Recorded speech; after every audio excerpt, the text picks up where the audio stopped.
Right friends, welcome back to lecture of week number 39. This is from 21st to 27th September and let us look at the highlights of the week. The Prime Minister started his visit with the Republic of Ireland, followed by visit to United States of America. He attended Sustainable Development Summit in United Nations.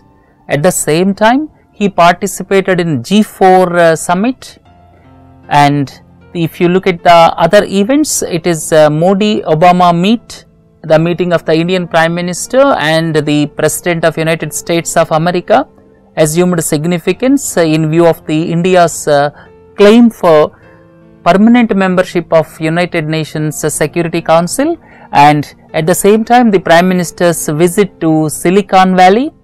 Silicon Valley is San Francisco Bay Area where the startup companies are situated in United States of America. Then PM addresses Indian diaspora in San Jose. Then first India-US strategic and commercial dialogue took place in United States of America in Washington. Then draft encryption policy controversy. There is a flip-flop from the government side. If you look at the events around the world, more than 1,000 people killed in Hajj Stampede, which occurred in Mina. Then Syriza returns to power in Greece once again. If you look at economy and banking, CEO of Volkswagen quits over emission scandal.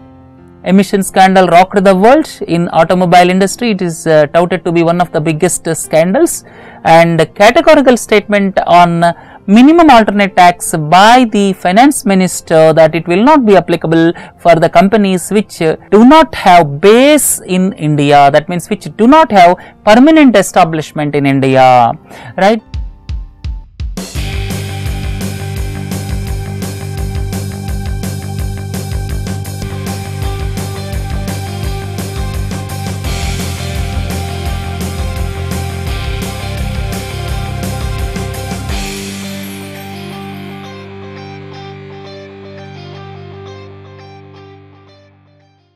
Let us look at the Prime Minister's tour.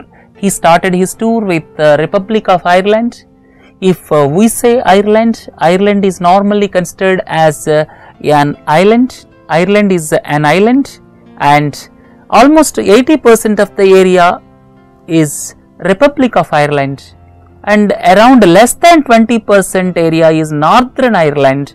Northern Ireland is part of United Kingdom, and Republic of Ireland is independent country, sovereign country, and Republic of Ireland is sometimes loosely called Ireland. So the Prime Minister visited Republic of Ireland, and if you look into the map of this Republic of Ireland, it is Atlantic Ocean on one side, and if you look at it, Irish Sea towards the eastern side, then towards southeastern side it is St. George's Channel, then Celtic Sea towards southern side.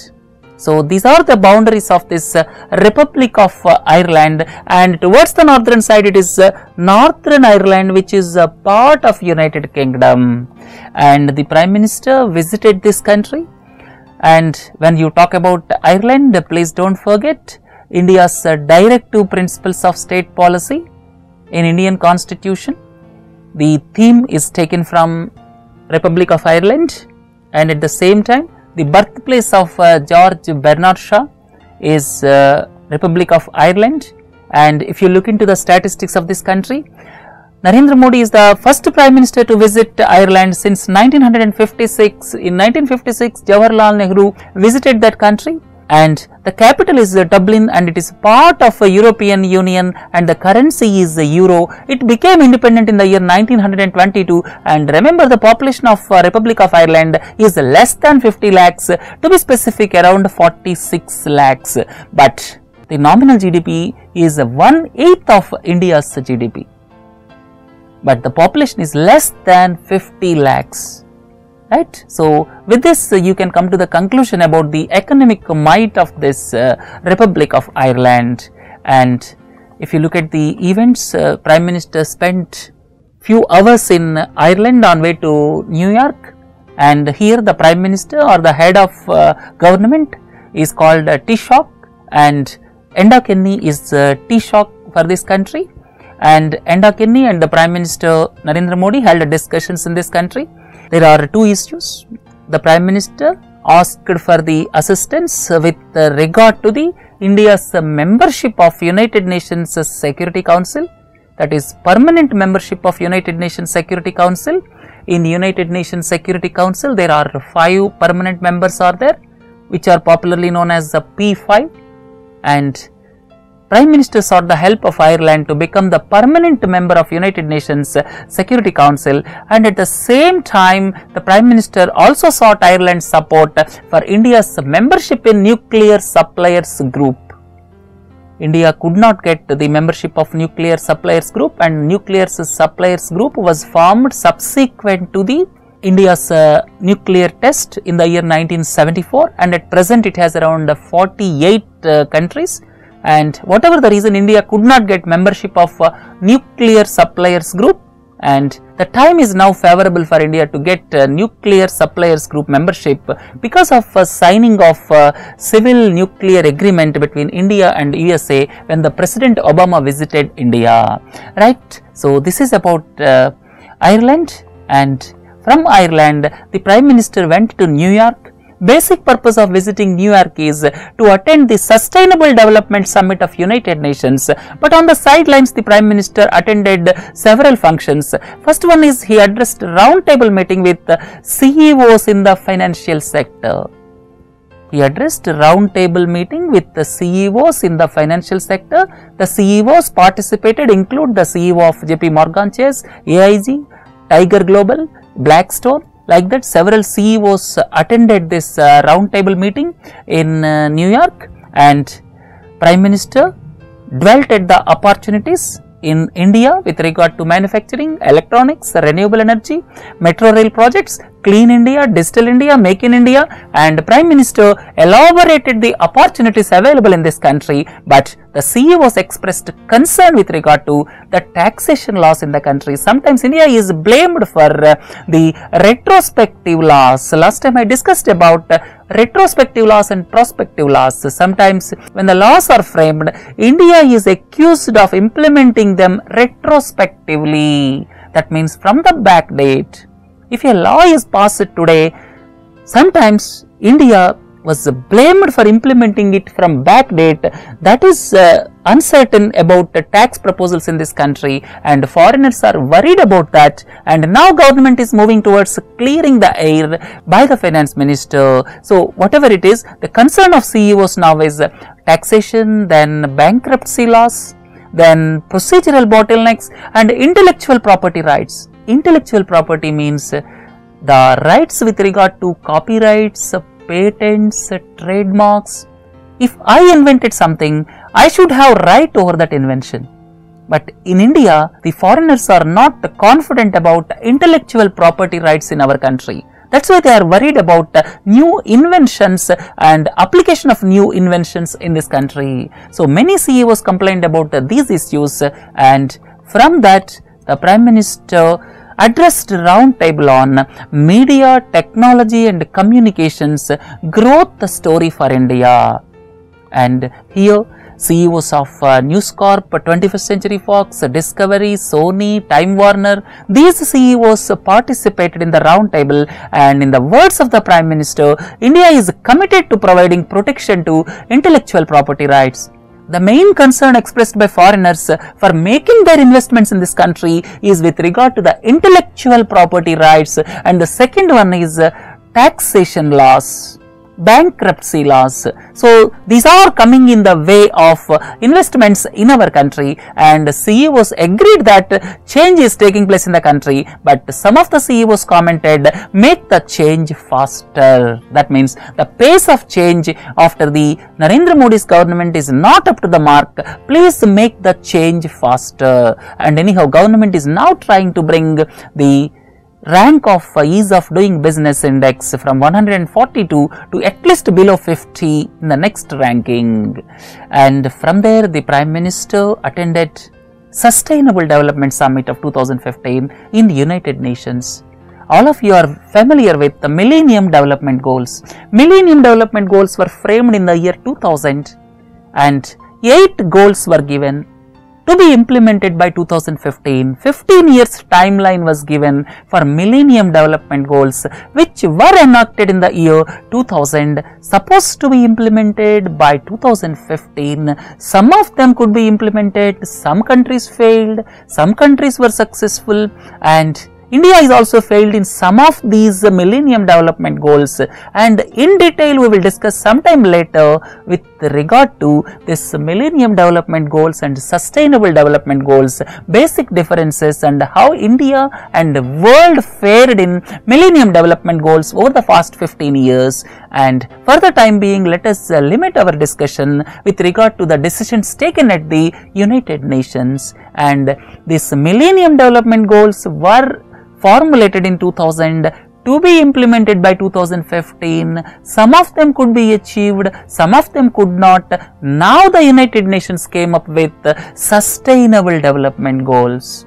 The basic difference between Millennium Development Goals and Sustainable Development Goals is, in Millennium Development Goals, the concentration was solely on social aspects, that means poverty reduction, how to bring people out of poverty. And in Sustainable Development Goals, the name itself suggests it is also to take care about the sustainability. That means people not only look at the social aspects but also to look at climate change and environment. So these 17 sustainable development goals are formulated keeping in mind climate change and environment, and though the main crux is removing poverty, but the ways and means to achieve removal of poverty should be looking at it from the perspective of sustainability, that is, have an eye on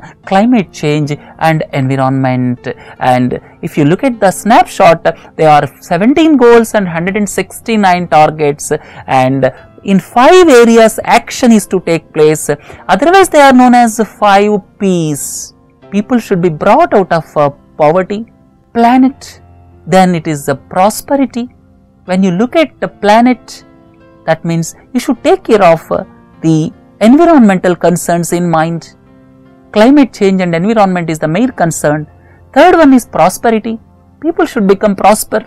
Fourth one is peace. Peace should prevail in the world. Fifth one is partnership. Without partnership, growth cannot take place. So these 5 P's are basic structure of the Sustainable Development Goals, and at the same time ultimate aim is social inclusion. People should be brought out of poverty and economic growth along with environmental protection. And United Nations adopted these Sustainable Development Goals, and these are to be implemented from 1st January 2016. Please don't forget, these Sustainable Development Goals are for a period of 15 years and to be implemented from 1st January 2016. And Pope Francis, addressing the United Nations conference, stated that pledges were worthless without determination to follow through. That means mere pledge will not change the human lives, and action should be there to transform human lives. Then only pledge will have some meaning. These are the words of Pope Francis in the United Nations Summit. And United Nations General Assembly adopted these ambitious set of goals to eliminate poverty within 15 years, and these are considered to be the most comprehensive anti-poverty plan ever, because of the reason it combines poverty reduction with the sustainability. That means it combines poverty with the climate change and protecting the planet, and these are being deliberated for the past 3 years. And finally 17 Sustainable Development Goals and 169 associated targets were accepted. The primary aim is to end poverty with an eye on environment, right? So the Prime Minister addressed United Nations General Assembly, and 18 minutes he addressed in Hindi and outlined various developmental measures taken by the Indian government, and he primarily stressed on 175 gigawatt of renewable energy target. That means before the United Nations adopts the Sustainable Development Goals target, India is already on way towards realizing the dream of sustainable development. And if you look into the words of the Prime Minister, we came from a tradition where the entire world is one and the earth is our mother. Our domestic development goals are in alignment with the Sustainable Development Goals. On climate change, the Prime Minister stated it should be common but differentiated responsibility. And with regard to the differentiated responsibilities, we will discuss in detail in future when the Paris climate talks take place from November 30. At that time, we deliberate in detail with regard to the climate change and what is meant by sustainability, those things, right? And the Prime Minister clearly stated that it is the common responsibility to ensure world that is peaceful, a system that is just, and a development that is sustainable, right? So, United Nations General Assembly adopted this 17 Sustainable Development Goals and 169 associated targets, right? Then the Prime Minister attended the G4 Leaders Summit. You may ask, what is G4? G4 is the group of countries formed somewhere around 2004 with an aim to get permanent membership in United Nations Security Council. In United Nations Security Council, there are 5 permanent members. The 5 permanent members are the victors of World War II. That means the countries responsible for victory in World War II were made permanent members, and at present China, Russia, France, United Kingdom, United States of America, these 5 are the permanent members of United Nations Security Council. And there is a lot of change in the world from 1945 to 2015. Cold War period ended by early 90s and several emerging economies are coming up. India is one of them. Japan, already a developed country, 3rd largest economy. Germany is the largest economy in Europe. Brazil is economic might of Southern America. So, these 4 countries formed in 2004, popularly known as the G4 countries, primarily to press for permanent membership in United Nations Security Council. First summit was held in 2005. In between, off and on, various meetings are taking place at foreign ministers level. Now the summit is held in 2015 to cooperate each other to get permanent membership in United Nations Security Council. And the G4 leaders unanimously called for urgent reforms of United Nations. In fact, there are no reforms in United Nations for the past 70 years. All of you are well aware, United Nations formed in the year 1945. And during the past 70 years, same countries are continuing as permanent members of the United Nations Security Council. It is not living up to the expectations. That's why G4 summit held in this backdrop, right? If you want to learn more about G4 summit and India's permanent membership in United Nations Security Council, please listen to the news analysis program of this week. And subsequently, meeting was held between the Prime Minister and Barack Obama. And before that, I would like to see the relations between United States of America and India. If you look at the positive side, there is enhanced defense cooperation. And almost during the past few years, $10 billion of defense deals took place between India and United States of America. And defense cooperation is on upside. And the basic problems between India and United States of America are Washington's continuous support for Pakistan. Second one is a failure to operationalize the nuclear deal till date. And the hitches were recently removed when Barack Obama visited India during January 2015. The third point is permanent membership in United Nations Security Council for India. Right? In this backdrop, Indian Prime Minister and American President met and Prime Minister sought United States cooperation for membership of APEC, that is Asia Pacific Economic Cooperation, and at the same time the Prime Minister sought America's help with regard to the permanent membership in United Nations Security Council. Remaining things I have given in this PPT.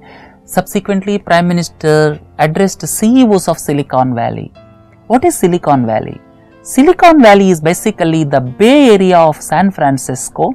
You can look into this picture. It is the Bay Area of San Francisco, where several IT companies, several startup companies started their operations, and it got its name Silicon Valley because predominantly IT companies established their base in Silicon Valley, and San Jose is the important city, and most of the IT companies and startups are situated around this San Francisco Bay Area in California state. That's why it has got Silicon Valley name, right? And the Prime Minister addressed CEOs of Silicon Valley and the CEOs of Microsoft, CEO of Google, and several other CEOs participated in the discussions, and the Prime Minister promised to make governance more accountable and transparent, and the Prime Minister listed with regard to the various achievements of India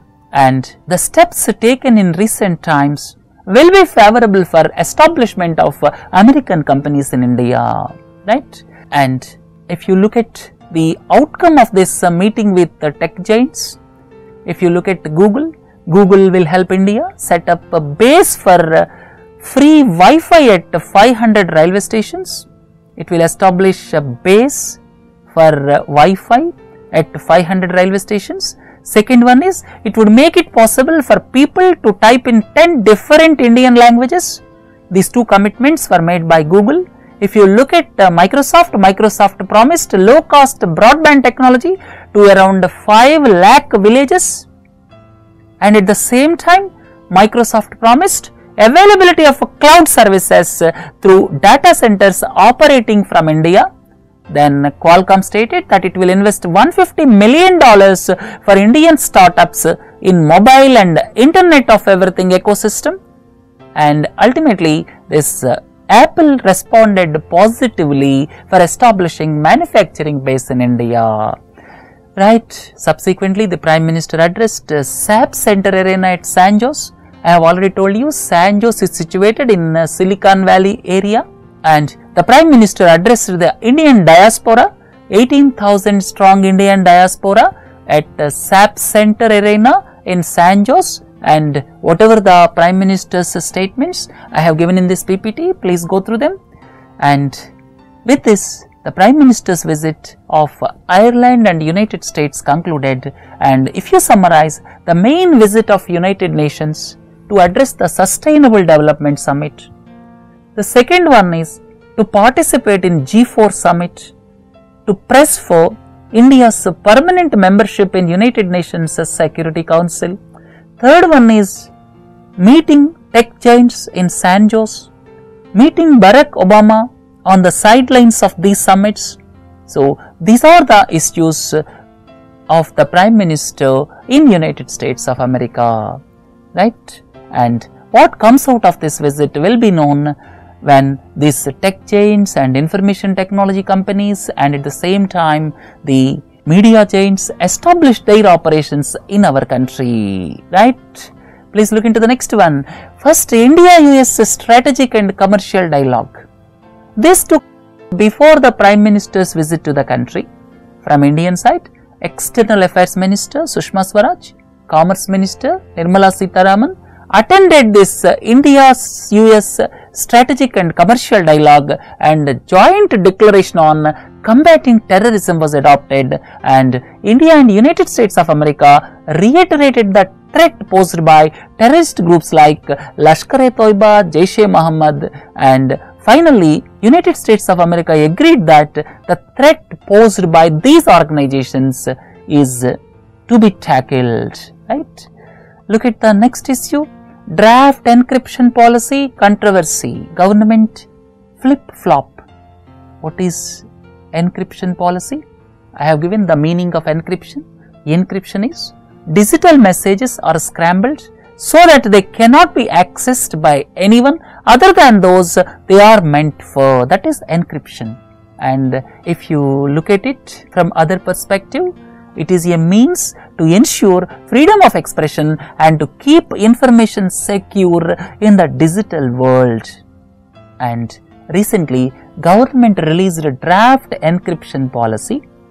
As per that draft encryption policy, government will get access to any encrypted data that rests with either government departments or companies or private individuals, and all the users are required to store this encrypted communication for 90 days. It created lot of controversy, and after lot of furore in the social media, government backtracked and finally has withdrawn that draft. So this is government's flip-flop on the encryption policy, and the debate now goes on between public safety and privacy. All of you are well aware about the debate which is going on with regard to the Aadhaar. There the debate is between identity and privacy. Here the debate is public safety and privacy, right? If you look at the events around the world,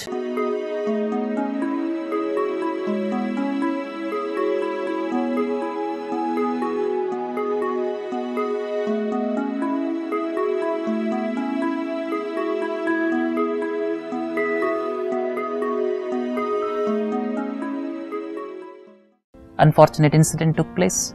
More than 1,000 people killed in Hajj Stampede. Hajj Stampede occurred, and it is one of the worst stampedes, probably the worst since 1990. In 1990, 1,426 pilgrims were killed, and now more than 1,000 pilgrims killed. And the incident occurred when hundreds of thousands gathered at Mina to throw pebbles on one of the three walls representing Satan. That is the custom as per the Muslim religion. And they throw stones, and thousands gathered, and at a place near Jamarat bridge, people were crushed to death because people came from two directions, and in the stampede, more than 1,000 people lost their lives, right? So, unfortunate incident which occurred in Hajj pilgrimage, right friends? Look at the next one. Syriza party returns to power in Greece. In Greece, Syriza party came back to power. In fact, previously Syriza party won the elections with 149 out of 300 seats, but there was a lot of controversy with regard to the acceptance of a bailout package, and recently bailout package was accepted for 86 billion euros, and there was revolt within the party. Several ministers resigned, and subsequently Alexis Tsipras gone for elections once again, and he got 145 out of 300 seats, and he became prime minister once again. That means the people imposed faith on Alexis Tsipras one more time.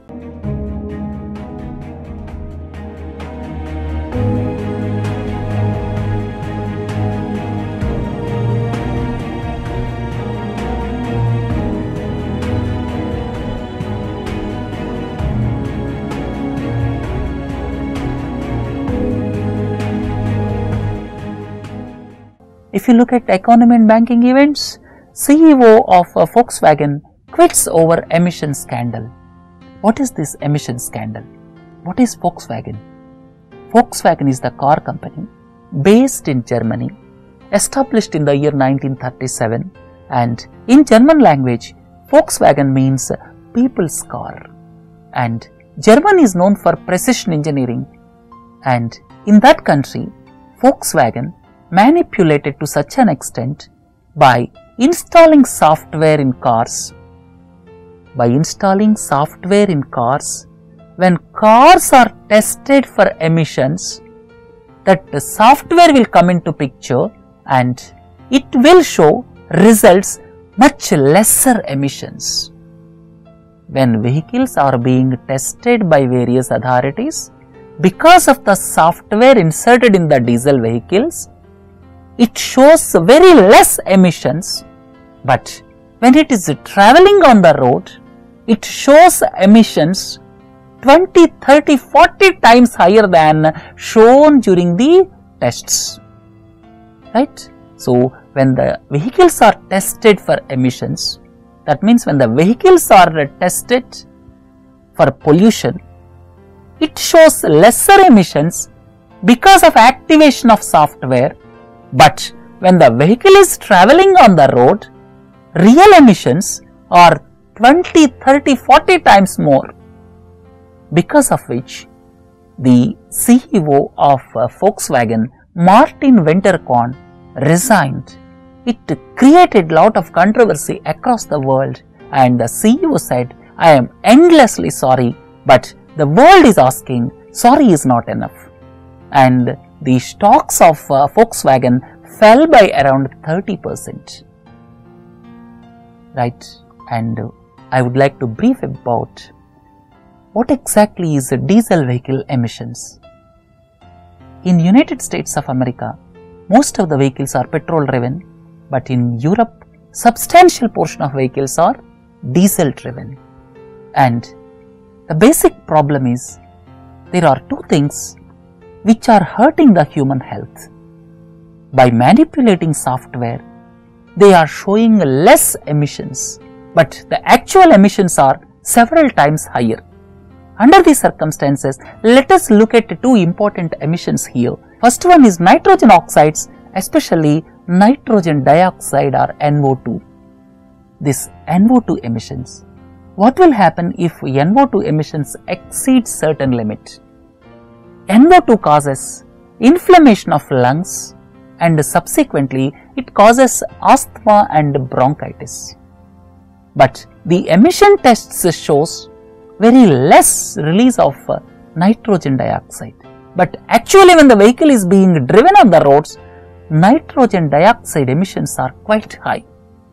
It causes inflammation of lungs, subsequently diseases like asthma and bronchitis will be caused. The second is particulate matter from diesel vehicles.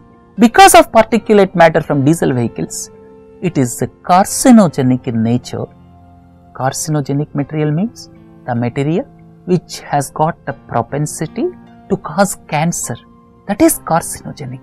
So this particulate matter from diesel vehicles is cancerous in nature, that is carcinogenic in nature. So because of these two reasons, this vehicle controversy, this emission controversy assumed significant proportions across the world. Last but not the least is categorical statement on minimum alternate tax by the government. What is minimum alternate tax? Minimum alternate tax is imposed by the income tax department on the companies which have substantial portion of profits, but their taxable income is less because of several concessions enjoyed by them being given by Indian government. So, under those circumstances, this minimum alternate tax will be imposed, but the present controversy pertains to imposition of minimum alternate tax on the foreign portfolio investors. Finally, based on the AP Shah Committee recommendations, the government clarified that minimum alternate tax will not be applicable for foreign portfolio investors because they do not have permanent establishment in this country. Minimum alternate tax is applicable when the permanent establishment is in India, but foreign portfolio investments, they do not have permanent establishment in our country.